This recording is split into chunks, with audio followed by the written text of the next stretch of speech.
Magandang hapon, narito na ang PTV Balita ngayon. Siniguro ng Department of Agriculture ang kanilang kahandaan laban sa banta ng kalamidad at ng inaasahang Super El Nino sa bansa. Ayon kay DA Spokesperson Assistant Secretary Arnel de Mesa, matagal nang aktibo ang kanilang El Nino Task Force para protektahan ang supply at produksyon ng pagkain sa bansa. Sa ngayon, pinaigting na rin ng kagawaran ang pamamahagi ng mga uri ng pananim na kayang mabuhay sa tagtuyot o drought-tolerant varieties at ang paggamit ng solar irrigation systems. Tiniyak din ng DA na nakahanda na ang kanilang Quick Response Fund, pati na rin ang kanilang mga libreng binhi, pataba at iba pang mga tulong.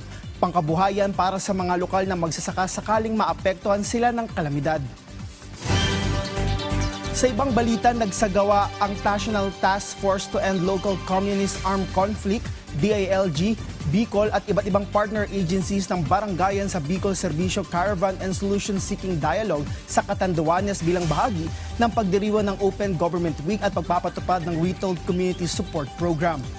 Layo na nasabing programa na palakasin ang bukas at inklusibong pamamahala, matugunan ang pangangailangan ng komunidad at maisulong ang pangmatagalang kapayapaan at kaunlaran sa lalawigan. Tinalakay naman sa programa ang mga prioridad na proyekto ng mga barangay bilang bahagi ng whole-of-nation approach para sa mas maayos na paghatid ng serbisyo publiko. Kabilang sa mga lumahok na ahensya ng pamahalaan ay ang PNP, BFP, BJMP, PCG, COMELEC, DICT, PSA, BIFAR, DTI, TESDA, GSIS, PhilHealth at Philippine Red Cross.